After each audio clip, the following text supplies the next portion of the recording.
Hi, Brilliant! So for today's mini vlog ay sasagot ako ng 28 questions na pinost ko and nag-comment lahat ng followers ko. So dahil magti-28 years old na si Miss Glenda, isa-isa nating sasagutin ang 28 na katanungan nyo. So narito lahat ng napili naming questions at isa-isa ko silang sasagutin. Question from Jeannie Jane. What is your biggest flex this 2025? I think yung biggest flex ko this 2025 was yung lagi akong nagna-number 1 ngayon sa TikTok. Kasi napatunayan ko sa sarili ko na kahit ilang beses kang madapa, pwede ka rin namang ilang beses na bumangon. So I think yun yung biggest flex ko. Mula naman kay Mary VT Rase. Hi, Ma'am Glenda, sa palagay po ba ninyo, nasa inyo na po ba ang lahat at ano pang bagay ang labis ninyong pinasasalamatan sa Panginoon ngayong kaarawan niyo po at nakaabot po kayo ng 28 years na successful businesswoman? Thank you and God bless po. Sana mapili po ang aking katanungan. Medyo ang hirap and ang haba nun, pero dun sa first question mo, feeling ko, ang dami talagang nagsasabi sa akin na akala nila nasa akin na lahat. Pero sa totoo lang, hindi ko masasabi na nasa akin na lahat. Merong mga bagay na very inggit ako sa ibang tao. Like yung private life, yung pagiging simple. Alam niyo yung mga ganung bagay, yun na yung mga priceless moment for me. Siguro yung labis na pinasasalamatan ko sa Panginoon ay merong brilliant skin. Merong brilliant skin na nakakatulong sa napakadaming tao, and merong brilliant skin na nagbago ng buhay ko, at merong brilliant skin na patuloy na tumutupad sa pangarap ng iba. At ngayong kaarawan ko, na nakaabot ako ng 28 years old, sabi ko nga, sa panahon na nagkasakit ako last year, I'm just so lucky that I am here, I am still here, I'm alive, patuloy na namamayagpag. So, thankful talaga kay Lord kasi parang binigyan niya ako ng third chance ng buhay ko. Mula naman kay Lorabel Cruz de la Cruz, anong nagpapasaya sa nag-iisang Miss Glenda? Napaka-blooming pabata yung mga anak ko po. Mula naman kay Leah Jane Botton, what is your biggest fear in life and how did you manage to overfear it? Feeling ko magkaiba siya. Yung biggest fear ko in life right now, yun yung mawala yung mga anak ko sa akin. Siguro naman pagdating naman sa aspeto ng business, yung biggest fear ko is yung mawala yung brilliant skin. How did you manage to overfear it? Marami akong taong pinagkakatiwalaan yung support system ko. So sila yung tumutulong sa akin para ma-overcome ko yung fear na yun. So mula naman sa isa sa top fan natin, mula kay Vanessa Grace Montemor, Miss Glenda, how to be strong? Feeling ko wala naman talagang secret sa pagiging strong, but yung faith mo talaga kay God, kailangan malakas yung pananalig mo kay God. Warren Odalia, Miss Glenda, what is the secret of success, madam? Is it being happy or contented? This question is not just a question to answer, but a brilliant idea to inspire others. Hope this question will be answered, Ma'am Glenda. For me, yung success is both. Yung meron ka ng happiness and kontento ka pa sa kung ano yung meron ka. I don't want to elaborate this, but priceless po talaga yung happiness and yung pagiging kontento mo kung ano yung meron ka, lahat po yan priceless. Kay Jake E. Castelo Suario, Miss Glenda, ano ang gusto mong matanggap na regalo sa iyong kaarawan? I think it's pahinga and peace of mind. Mula naman kay Remedios Soratos, Ma'am Glenda, ano pa bang kulang sa buhay mo ngayon? Nakamit mo na ang tagumpay dahil mayaman na, maganda pa. Ano pa yung kulang po? Yung kulang sa akin is yung magiging partner ko talaga forever in life. Kay Luisa Duldalaw, Miss Glenda, meron ka na bang manliligaw o BF? Syempre secret to. Pero manliligaw, secret din. Boyfriend, secret din. Shirley Gador, ang tanong ko po, sa dami ng blessings mo na natatanggap, ano yung pinakamagandang blessings na natanggap mo? yung mga anak ko po talaga, sila yung biggest blessing na natanggap ko sa buong buhay ko. Mula kay Maribeth, ano po ang lagi mong dasal bago matulog? Ngayon po, yung lagi ko talagang dasal is, sana bigyan pa ako ni Lord ng madaming lakas para mas makapag-serve pa ako sa mga tao, and at the same time, alagaan niya po lahat ng mahal ko sa buhay. Mula kay LJ Bosotros, paano niyo po nasabi or sa anong paraan niyo nasabi that the Lord God has answered your prayers? Ito yung recent scenario na nangyari sa akin. That was last year, na almost 6 months ako sa hospital from Miss Glenda na hindi na nakakapagsalita, tulala, and now I'm here. So iba po talaga yung nagagawa ng prayer. So isa yun sa feeling ko, sobrang kinatok talaga ako ni Lord, and at the same time, kapag malakas yung faith mo sa Kanya, hindi ka talaga niya pababayaan. Chacha, finally, baka pwedeng itanong, bakit need nyo pong maghiwalay ni husband and hindi ba pwedeng maayos na? Sana pwedeng masagot. Talagang very showbiz yung mga tinatanong nyo about dyan. Feeling ko mas healthy kasi na ngayon, in separate ways na kaming pareho. Kasi nakikita ko na mas nag-grow kami in our own ways.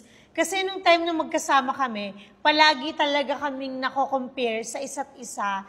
And at the same time, pag nako-compare kami, ang tendency, nagkakaroon kami ng lamat dito. So I think it's best that we're separate now and we're growing in our own ways. Mula kay Nalin, Miss Glenda, totoo po bang happy ka talaga as of this moment or may time na minsan feeling mo may kulang pa din? Alam nyo, hindi lahat ng nakikita nyo sa harap ng camera ay yun na yun. Sa totoo lang, sobrang dami kong iniiyak bago matulog and sobrang dami pa rin kulang na kailangan mapunan.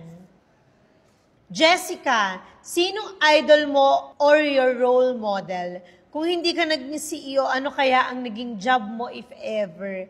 So right now, if meron man akong magiging role model, siguro yung Glenda na 14 to 15 years old. Siya yung role model ko kasi masasabi ko na talagang napaka-strong niya at hindi niya sinakuan lahat ng laban sa buhay niya. And kung hindi man ako CEO ngayon, siguro VA pa din, virtual assistant, freelancer pa din ako hanggang ngayon.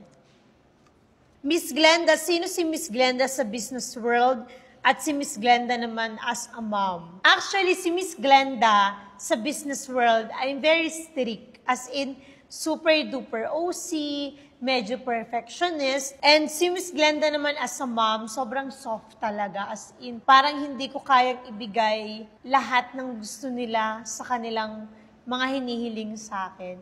Pero syempre, hindi dapat natin sila ini-spoiled pa din. Kay Michael, kung gagawin po na isang pelikula ang buhay mo, sa lagay mo, ito ba ay isang romantic comedy, action, or drama? Sama-sama po. Talagang lahat na po yun, pag sama-samahin nyo, yun po yung kwento talaga ng buhay ko.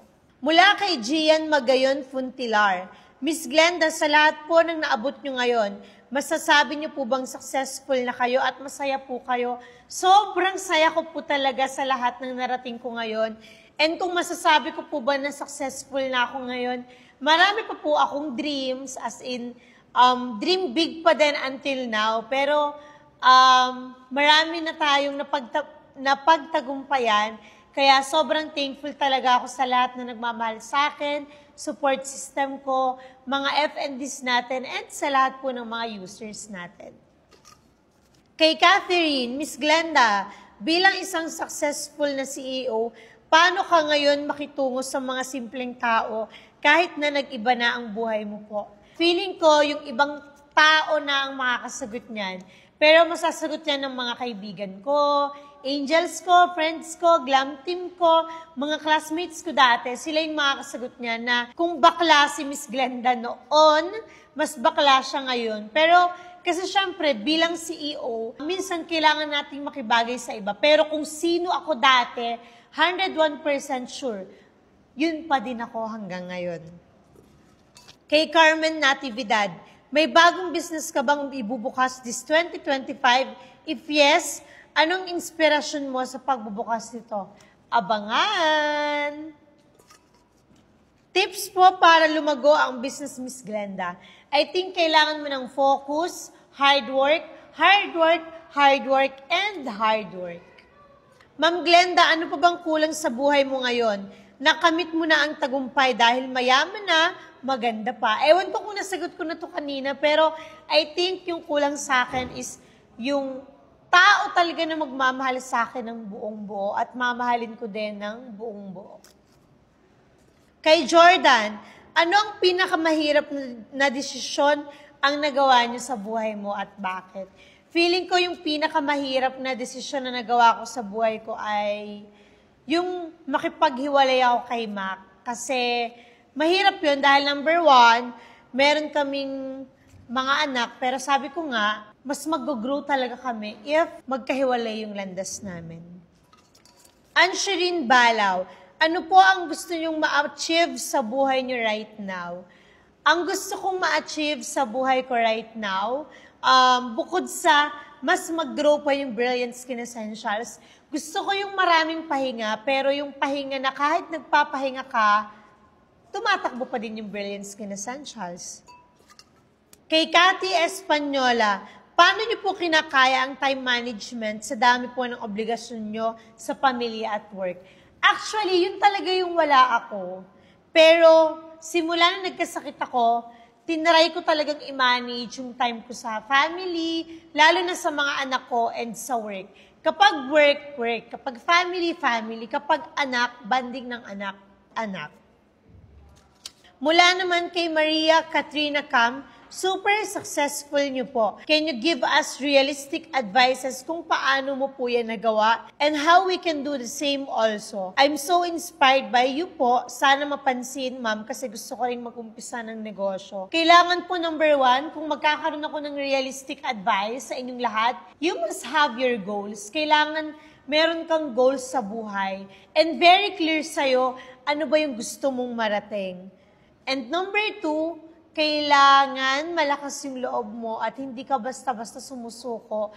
Kasi sa negosyo, unlimited po talaga ang pagsubok at hindi po talaga yan nauubos. And yung pangatlo, siguro, dapat very hardworking ka talaga. Yung kahit nakakapagod na, kailangan nakaset sa utak mo, ano ba yung mga goals na dapat gagawin ko today at gagawin ko pa rin kinabukasan. And last but not the least, Chris Bon, naging kayo po ba ni Secret? Masaya po ako na nasagot ko ang inyong mga katanungan, pero sana po ay maging masaya din po kayo sa mga sagot ko dahil hindi ko na po siya masyadong inelaborate. Pero I'm happy to answer your questions. I'm excited for my birthday this year. And more blessings to us, and God bless us all. Thank you.